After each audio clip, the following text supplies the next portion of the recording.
శక్తి ప్లస్లు మైనస్ల గురించి మనం డిస్కస్ చేసుకోవాలి, పెట్టుకుందాం డిస్కషను. మీరు ఎలాగో మైనస్ కదా, చెప్పండి. వావ్, ఆ మెహర్ రమేష్ గారి దగ్గర ఏం శక్తి ఉందో తెలియదు కానీ అశ్విని దత్ గారు లాంటి ప్రొడ్యూసర్ని అలా పడేశారు. మరి ఇలా ఎన్టీఆర్ లాంటి హీరోని రెండోసారి కూడా పడేశారు. పైగా ఏమి చెప్తే అలా అశ్విని దత్ గారు ఎన్టీఆర్ గారు ఇద్దరు కూడాను చేసేశారు. గ్రేట్ మెహర్ రమేష్ గారు. వావ్. ఇకపోతే రుద్ర క్యారెక్టర్ విషయానికి వస్తే వావ్, ఈ రుద్రని వెన్నుపోటు పొడి చేసి జాకీ షరాఫ్ ఆ మెరాకిల్స్ వర్డ్ని తీసుకువెళ్తే 27 సంవత్సరాల తర్వాత శక్తి దాన్ని మళ్ళీ ఇక్కడికి తీసుకొచ్చి జ్వాలాముఖి అనే వజ్రం ద్వారా ఆ కత్తిని యాక్టివేట్ చేసిన ఆ ఛార్జర్ ద్వారా మొత్తం శక్తి పీఠాలన్నింటినీ కూడాను ఛార్జ్ చేస్తారు. వావ్, నాలాంటి సీనియర్ క్రిటిక్కే చెప్పడానికి ఇంత కాంప్లికేటెడ్గా ఉంది. వావ్, ఓకే, చేశారు. అయితే ఆల్రెడీ వీళ్ళు ఒక గోల్లో ఉన్నారు, అక్కడ ఈజిప్ట్ వాళ్ళు వాళ్ళ గోల్లో ఉన్నారా? మధ్యలో పూజా బేడి అండ్ సోను సూద్ వాళ్ళ గోలేమిటి? మరి వాళ్ళ కొడుకు వాడేంటమ్మా, అసలు నిప్పులో వేసినా వాడి మీద బుల్లెట్లు రువ్వినా లేదా బాంబులు వేసినా వాడికి ఏమీ కాదేంటి? ఏంటి? వావ్, ఇగో అంతమంది టెక్నీషియన్లు అన్ని దినాలు బంద్ చేసి అంత డబ్బులు పోసింది నీ చేత మాటలు అనిపించుకోనిక అయిపోయావు బిడ్డ. అమ్మవార్ ఇది చూసుకో రేయ్, అసలే చిరాకులో ఉన్నాను. నాకు గనక కోపం వచ్చిందనుకో నిమ్మకాయలా తొక్కేస్తాను. మొదలియార్ వంశస్థులైన రాజమాతని శక్తి ప్లస్ పాయింట్స్ చెప్పుకోవాలని విన్నవించుకుంటున్నాం. ఈ చిత్రంలో పెద్ద plus point Ileana and NTR chemistry. Ileana నడుం బాగుంది, ఆ అమ్మాయి ఫిగర్ బాగుంది. ఆ అమ్మాయి సెంట్రల్ మినిస్టర్ అయిన ప్రభు గారి కూతురు అవటం మాకు చాలా సంతోషాన్ని కలిగిస్తుంది. బామ్మైనా మంచి శక్తే ఉంది, గట్టిగానే మాట్లాడుతుంది. అమ్మాయి ఎప్పుడు హై సెక్యూరిటీలో ఉంటుంది. అయితే ఒక్కసారిగా పంజరంలోని రామచిలక బయటపడినప్పుడు ఎంతగా ఆనందిస్తుందో ఆ అమ్మాయి కూడా అంతే ఆనందిస్తూ, అలాగే విచ్చలవిడిగా డబ్బులు ఖర్చు పెడుతూ ఆ ఆనందాన్ని ఆస్వాదిస్తూ ఉంటుంది. ఎప్పుడైతే తనకి సెక్యూరిటీ లేదన్న విషయం తెలుస్తుందో మన హీరో తన వెంటే ఉంటూ తనకి సెక్యూరిటీని అందించడం అనేది చాలా గొప్ప శక్తి. అది నాకు నచ్చింది. చెప్పవయ్యా. మీరు ప్లస్సులు అనండి, ప్లస్సున్నరలు అనండి, ఎన్టీఆర్ఏ ఈ సినిమాకి పెద్ద ప్లస్. కొంచెం సౌండ్ పెంచు నాయన. పక్కన కూర్చున్న నాకే వినిపించడం లేదంటే వాళ్ళకేం వినిపిస్తుంది చెప్పు. ఎస్, ఆయన ఆ క్యారెక్టర్ చేశారు కాబట్టే అంత బాగా కలెక్షన్స్ ఓపెనింగ్ వీక్లోనే వచ్చేసాయి. నేను పేపర్ చదివాను, ఫస్ట్ వీక్ షేర్ చాలా బ్రహ్మాండంగా ఉంది.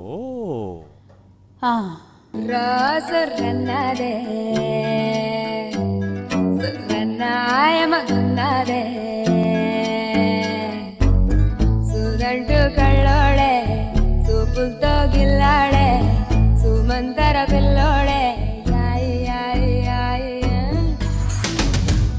రావా సక్కని రసగుల్లా ఎంత పనైందే నీ వల్ల రాడో కస్సున దిగినవి తీపి ముల్లా. భారీ తారాగణంతో, భారీ సెట్స్తో, భారీ బడ్జెట్తో, భారీ టెక్నీషియన్స్ పనిచేసిన ఈ శక్తి సినిమాలోని మిగతా డిపార్ట్మెంట్స్ గురించి మీరేమైనా చెప్తారా? ఓవరాల్గా నాకు అన్ని డిపార్ట్మెంట్స్లో కల్లా కెమెరా డిపార్ట్మెంట్ వర్క్ బాగా నచ్చిందమ్మా. సమీర్ రెడ్డి గారు, ఆయన వర్క్ బాగుంది, ఆయన ప్రజెంటేషన్ కూడా చాలా బాగుంది. అంత రిచ్గా అంత గ్రాండియర్తో ఆ సినిమా రావడానికి మూల కారకుడు ఆయన. అసలు ఎన్టీఆర్ని ఎంత హ్యాండ్సమ్గా చూపించారు, అమ్మాయి ఇలియానాని ఎంత బ్యూటిఫుల్గా చూపించాడు. I like his work. Wow. Rajamata గారు, మీకు నచ్చిన డిపార్ట్మెంట్ ఏంటి? మిగిలిన డిపార్ట్మెంట్ల గురించి మాకు పెద్దగా తెలియదు కానీ చూడగానే కంటికి ఇంపుగా నయనానందాన్ని కలిగించింది మాత్రం ఆర్ట్. ఎస్, అద్భుతమైనటువంటి సెట్టింగ్లు. ఆర్ట్ డైరెక్టర్ ఆనంద్ సాయి గారు, మీరు నిజంగా అభినందనీయులు. నిజంగా అయితే మేము ప్యాలెస్లో ఇప్పుడు ఉండే పరిస్థితుల్లో లేము కాబట్టి వారిని ఒకసారి పిలిపించి ఒక సెట్టింగ్ వేయించుకోవాలనుకుంటున్నాం. ఎక్కడుంటారు వారు? మా ఎమ్మె ఆనంద్ సాయితో ప్యాలెస్ సెట్టింగ్ వేయించుకుంటావా? మీరేమైనా అశ్విని దత్ అనుకుంటున్నారా? దానికన్నా మామూలు ప్యాలెస్ కట్టించుకోవడం బెటర్. ఈ సినిమాలో ప్రేమదేశం యువరాణి పూత ప్రాయం విరిబోని ఆ పాట చాలా బాగుంది. మణిశర్మ గారు ఇచ్చినటువంటి మ్యూజిక్ కూడా అద్భుతంగా ఉంది. ఎవరికైనా అలాంటి పాట వచ్చినప్పుడు డాన్స్ చేయాలనిపిస్తుంది, కానీ ఎక్కడ? నాకు శక్తి ఉంటే కదా. అరే వా, మణిశర్మ పాట నచ్చిందా నీకు? అంత మంచి పాటని ఎంత స్లో చేసేసేవయ్యా బాబు.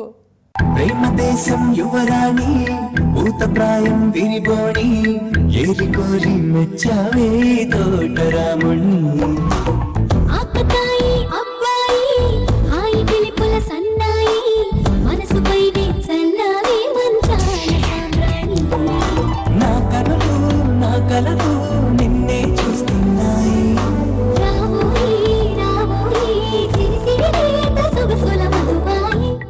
Okay, let us conclude. Shakti గురించి ఓవరాల్ కామెంట్స్ ఏంటి క్రిటిక్ జీ? ఓవరాల్ కామెంట్స్ ఏంటి? ఓవరాల్ కామెంట్స్ ముందు వీడిని తీసుకెళ్ళి ఆ జ్వాలాముఖితోనో లేకపోతే ఆ స్వోర్డ్తోనో టచ్ చేయించి యాక్టివేట్ చేయించు. వీడిని ఆ కత్తితో వేసి నువ్వు వెళ్ళి మెహర్ రమేష్ని టచ్ చేయి, నీకు కూడా కొంచెం శక్తి వస్తుంది. ఓవరాల్ కామెంట్స్ అంటే ఓవరాల్ కామెంట్స్. రాజమాత గారు, మీ ఓవరాల్ కామెంట్స్ ఏంటి? ఓవరాల్గా చెప్పమంటే ఏం చెప్తాం? అసలు ఒక్కసారిగా ఆ ఏనుగులు, ఆ గుర్రాలు, ఆ ఒంటెలు, ఆ వజ్రాలు, ఆ వైడూర్యాలు, ఆ కత్తులు చూడగానే మా పూర్వ రాజసం మాకు గుర్తుకొచ్చింది. అవ్వ నీకు దండం పెడతానే త్వరగాని నా తల్లే. ఇలాంటి సినిమాలు మళ్ళీ మళ్ళీ రావాలి. అలాంటి రాజవంశస్థుల్ని మాకు పరిచయం చేయాలి. మా యువరాజా వారు శ్రీ శ్రీ శ్రీ రాజబహాదూర్ దైవజ్ఞ శర్మ ముదలియార్కి త్వరగా పెళ్లి కావాలి. ఎందుకంటే వారికి ఇప్పటికే 40 ఏళ్ళు. కిరీటం పెట్టుకుని బలాదూరు తిరుగుతున్నారు. ఎవరైనా ఉంటే చెప్పమ్మా. నమస్కారం.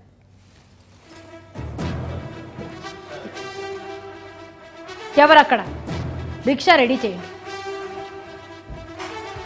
బాబు, ఇదైనా కొంచెం హుషారుగా చెప్పు. ఓవరాల్ కామెంట్స్ ఏంటి? ఇలాంటి సినిమాలు వచ్చినప్పుడు ఆ లాజిక్ లేదు, ఈ గుమ్మడికాయ లేదు అని అనవసరమైన ఫిట్టింగ్లు పెట్టకుండా 45 కోట్ల గ్రాండియర్తో ఇలాంటి సినిమాలు అమ్మా ఊరికే రావు. వచ్చినప్పుడు కొంచెం ఓపిక తెచ్చుకొని, కొంచెం శక్తి తెచ్చుకొని వెళ్ళి చూడాలి. అంతే. అదే నా ఓవరాల్ కామెంట్. అమ్మా, అరే ఐపీఎల్ మ్యాచ్ ఉంది రవై, త్వరగా చెప్పు. క్యాలరీలు అన్నీ బర్న్ అయిపోయాయి, శక్తి అసలు సరిపోవట్లేదు. అయ్యో అమ్మా, ఎలా వెళ్ళేది ఇప్పుడు ఇక్కడి నుంచి? కుసుమా, కొంచెం ఎత్తుకెళ్తావా? ఏంటి, నేను నిన్ను ఎత్తుకెళ్ళాలా? ఇంకా నేను ప్రాంలో కూర్చోబెట్టి రోడ్ మీద అంతా తోసుకుంటూ వెళ్ళాలని చెప్పలేదు. వెళ్ళబా. అరే శక్తి ముచ్చట అయిపోయింది, చల్తీ. నేనైతే ఐపీఎల్ మ్యాచ్ చూడడానికి పోతున్నా. సర్దుకోండి. ప్రేమ దేశం యువరాణి ఊత ప్రాయం విరిబోణి ఏరి కోరి మెచ్చావే తోటరాముణ్ణి